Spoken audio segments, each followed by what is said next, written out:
brings about addiction. These are not just kids that are like, oh, I'm going to a party and I'm, trying marijuana, and then, like that becomes something more. I mean, I'm sure that that also is a path, but it's more than that, right? I mean, this is not just like you said, a moral weakness. It's Well, there's more. There are more than one pathway. There's more than one pathway to addiction.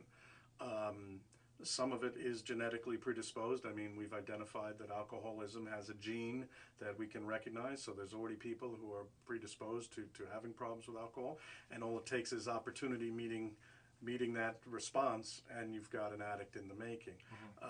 But I kind of disagree with you in the sense that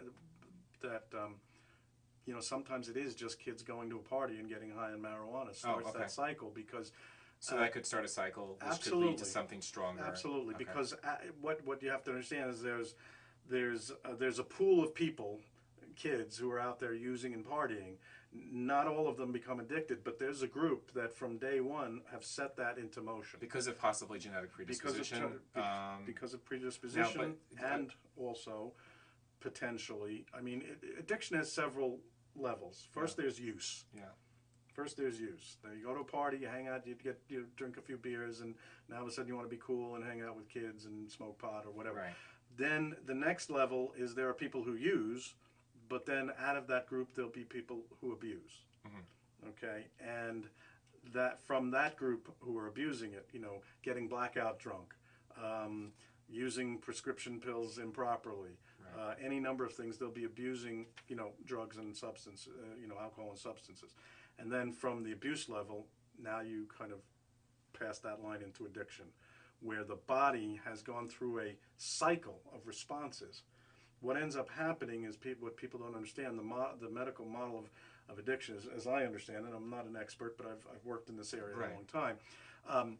Your dopamine levels, which are is a chemical in your brain that controls the sense of well-being and euphoria in your body. When you use drugs and alcohol, you get a euphoric sense, you get a release of dopamine, adrenaline, even serotonin levels are increased, so you have a sense of happiness, and good, because people do drugs and get high because it's fun and it feels good initially.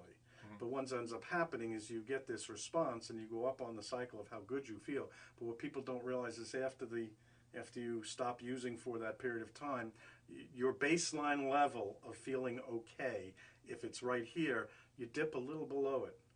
And you're kind of operating there until you get high again. And then it goes up.